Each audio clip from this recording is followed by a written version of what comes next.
ఒకవేళ మన ఫోన్‌లో నకిలీ యాప్ ఇన్‌స్టాల్ అయిపోతే, హ్మ్. సో, మనం దాన్ని ఎలా గుర్తించాలి? సో, ఎనీథింగ్ ఫర్ ఎగ్జాంపుల్ మనకి ఇన్‌స్టాల్ అయిపోయింది అని అనుకుందాం. ఇక్కడ మనకేం జరుగుతుందంటే మన ట్రాన్సాక్షన్స్ గానీ, మనకి ఫోన్‌లో కొన్ని డిఫరెంట్ థింగ్స్ గానీ, ఎవరైనా ఇప్పుడు హ్యాకర్ ఇన్‌స్టాల్ చేసుకున్నప్పుడు మన డేటాను థెఫ్ట్ చేసి, హుహు. ఒకటేం చేస్తాడు సెల్ చేసుకుంటాడు. ఇంకోటేం చేస్తాడు మనల్ని బ్లాక్‌మెయిల్ చేయడానికి వాడతాడు. హ్మ్. సో, ఇప్పుడు ఇక్కడ ఏమవుతుందని ఎగ్జాంపుల్ చెప్తాను. షాహిదా గారు ఆల్రెడీ తన బ్యాంక్‌లో ఏమేమి ఉంది అని చెప్పి మీ ఫోన్ కాంప్రమైజ్ అయినప్పుడు నాకు మెసేజ్ వచ్చేస్తది. హ్మ్. అకౌంట్‌లో ఒక ₹2,00,000 ఉన్నాయని చెప్పి మెసేజ్ వచ్చింది. ఓకే. మెసేజ్ వచ్చిన వెంటనే హ్యాకర్‌కి తెలుసు. ఓకే. నా హ్మ్. దగ్గర ₹2,00,000 ఉన్నాయి తిన దగ్గర. తిన ఎవరు? తిన డీటెయిల్స్ ఏంటి? తిను సోషల్ మీడియాలో యాక్టివ్‌గా ఉందా లేదా? ఓకే. ఇంకొక వెబ్‌సైట్‌కెళ్ళిపోతే బిహైండ్ ద ఈమెయిల్ అని ఒక వెబ్‌సైట్ ఉంటది. ఆహా! ఆ ఈమెయిల్‌లోకి వెళ్ళిపోతే మీ ఫోన్ నంబర్ కూడా దొరికిపోతది. ఓకే. ఓహ్! ఇంకొక వెబ్‌సైట్‌లోకి వెళ్ళిపోతే ఏంటిదంటే మీ జీమెయిల్ ఐడీ పాస్వర్డ్స్ ఆటోమేటిక్‌గా తెలిసిపోతాయి.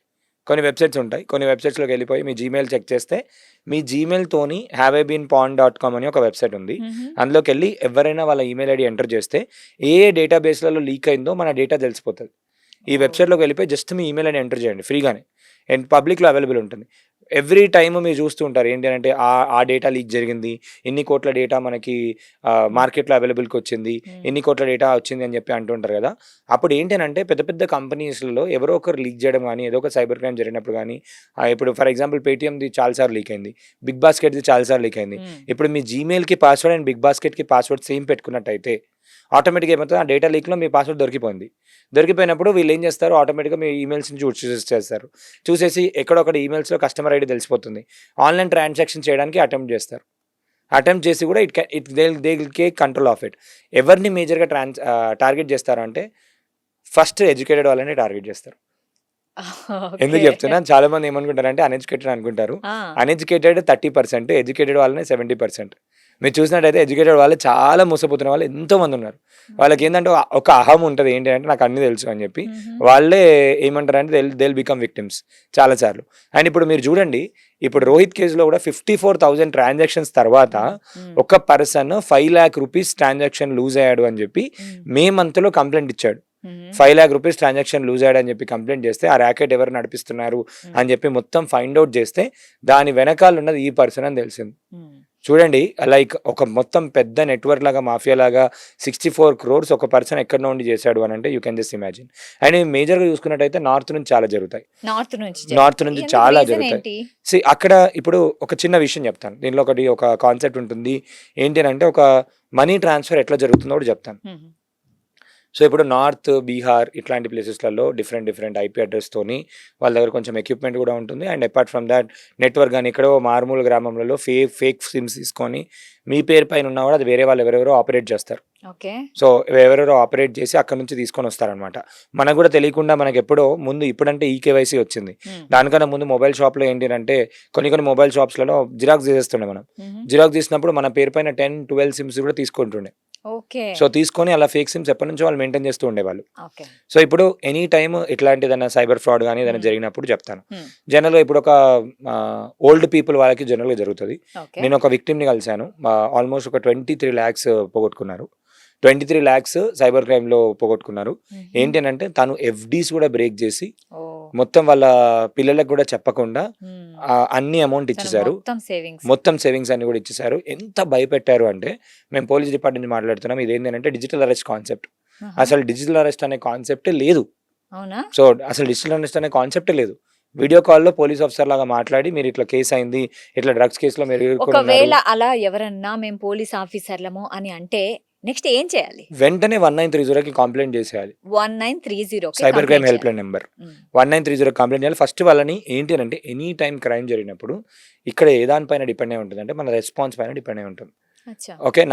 నాకు కూడా రీసెంట్‌గా ఎవరెవరో ఫోన్ చేసి, హుహు. "సార్ మీకు ఫోన్‌పేలో ₹10,000 పంపించాము. వచ్చాయా లేదా చెక్ చేసుకోండి" అని అన్నారు. ఓకే. ఓకే. ఓపెన్ చేస్తే ఫోన్‌పేలో రిక్వెస్ట్ పంపించారు. ఏమని? మనం ఆ రిక్వెస్ట్ పైన యాక్సెప్ట్ చేసి, చి నెక్స్ట్ యూపీఐ పిన్ కొడితే మీకొస్తాయని చెప్పారు. యూపీఐ పిన్ కొడితే వస్తాయి కాదు పోతాయి. పోతాయి. ఓకే. అంటే క్యాజువల్‌గా ఎవరైనా వస్తాయి అన్న ఆశతో క్లిక్ చేసేస్తారు. క్యాజువల్‌గా ఇప్పుడు తెలియని వాళ్ళు ఏంది అనంటే, ఇప్పుడు కొత్తగా అప్పుడే యూపీఐ పిన్ ఇన్‌స్టాల్ చేసుకున్నారు. కొత్తగా అప్పుడే ఫోన్‌పే ఇన్‌స్టాల్ చేసుకున్నారు. వాళ్ళ డేటా దొరికింది. వెంటనే ఏం చేస్తారు తెలియని వాళ్ళ ఈ పర్సన్ ఎవరున్నారు? ఈ పర్సన్ ఫోన్ నంబర్‌తోని ఎటువంటి ఫేస్‌బుక్ అకౌంట్ లేదు. ఎటువంటి జీమెయిల్ అకౌంట్ లేదు. అంటే అన్‌ఎడ్యుకేటెడ్. హ్మ్. అంటే తెలీదు. ట్రాకింగ్‌తోనే తెలిసిపోతది. ఓకే. వాళ్ళకి ఓకే. కాల్ చేసి వాళ్ళని టార్గెట్ చేసేస్తారు. ఓకే. సో ఇప్పుడు వాళ్ళకి రియాక్ట్ అవ్వద్దు మనం. ఫస్ట్ థింగ్ ఏం చెప్తా అంటే రియాక్ట్ అయినాం అనుకోండి ఇంకా వర్స్ట్ అయిపోతుంది. ఇప్పుడు ఈ పర్టికులర్ కేస్ దాంట్లో నేను చెప్పిన దాంట్లో ఏం జరిగిందంటే ఎంత ప్రాపర్గా ప్లాన్ చేసి మీరు వెళ్ళిన తర్వాత బ్యాంక్ అకౌంట్లోకి వెళ్తారు. బ్యాంక్ మేనేజర్ అడుగుతారు మిమ్మల్ని ఏమని అంటే మీరు ఎందుకు ఎఫ్డి బ్రేక్ చేస్తున్నారని అడుగుతారు. అప్పుడు మీరు చెప్పాలి ఏమని అంటే మా పిల్లలకు పంపిస్తున్నాను అది అని చెప్పాలి. స్క్రిప్ట్ కూడా ఇచ్చారు. మీరు ఎవరికి కూడా మీరు బయటికి రావద్దు, మిమ్మల్ని వాచ్ చేస్తున్నాము, మీ ఇంటి సీసీటీవీ కూడా మేము వాచ్ చేస్తున్నాము, మీకు కానిస్టేబుల్ కూడా మీ దగ్గరకు వస్తాడు, అన్నీ చేస్తాడు అని చెప్పి ప్రాపర్గా అకౌంట్ నెంబర్లు ఇచ్చి వెళ్ళి మీరు అకౌంట్కి ఈ అకౌంట్కి 2 lakhs ఈ అకౌంట్కి ఇట్లా డిఫరెంట్ అకౌంట్స్కి పంపించాలి అని చెప్పి అన్నారు. ఓకే, ఆ అకౌంట్స్కి పంపించేస్తారు. నిజంగా జరిగినప్పుడు పంపించేస్తారు. ఎనీ టైం ఒక సైబర్ క్రైమ్ కానీ ఏదైనా జరిగినప్పుడు, ఫైనాన్షియల్ ఫ్రాడ్ జరిగినప్పుడు ఆ అకౌంట్కి పంపించేస్తారు. ఫర్ ఎగ్జాంపుల్ ఇప్పుడు నేను విక్టిమ్ అనుకుందాము, మీరు సైబర్ క్రిమినల్ అనుకుందాం. మీరు నాకు ఒక అకౌంట్ నెంబర్ ఇచ్చారు, ఆ అకౌంట్ నెంబర్కి నేను పంపిమన్నారు, నేను పంపించేస్తాను. నేను పంపించిన తర్వాత ఏం జరుగుతుంది అంటే 2 రకాలు ఉంటాయి ఇక్కడ. కొన్నిసార్లు ఏంటంటే 500 కదా 200 కదా, కొన్ని అథెంటికేషన్ ఉంటాయి. అథెంటికేషన్లో 2 rupees తోటి మనం అథెంటికేట్ చేసినా నెక్స్ట్ వాళ్ళు ఎంత కావాలంటే అంత డిడక్ట్ చేసేసుకోవచ్చు. అథెంటికేషన్స్లో 2 rupees కదా అని కొన్ని వెబ్సైట్స్లో కూడా తెలియని దాంట్లో మనం కడుతూ ఉంటాం, ఫేక్ వెబ్సైట్లో కడుతూ ఉంటాం. ఆఫర్ ఇప్పుడు అందరికి ఏంటి అంటే అత్యాశ అని అంటాం. బేసిక్గా ఏంటి అంటే ఎప్పుడైనా ఇప్పుడు iPhone 1.5 lakh ఉందనుకుందాం, అది 50,000కే ఇస్తున్నామంటే ఒరిజినల్గా జెన్యునా? జనరల్గా ఫేకే. అది మనం కామన్ సెన్స్ తో కూడా చెప్పగలుగుతాం.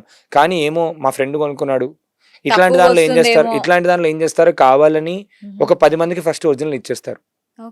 10 మందికి ఫస్ట్ ఇచ్చేస్తారు, తర్వాత అది నిజమే అని నమ్మేసుకొని అందరు కొనేసుకుంటారు. కొన్న తర్వాత అక్కడ స్కామ్ స్టార్ట్ అయిపోతుంది. సో ఇట్ ఈస్ లైక్ పెద్ద ఫైనాన్షియల్ ఫ్రాడ్ జరుగుతాయి.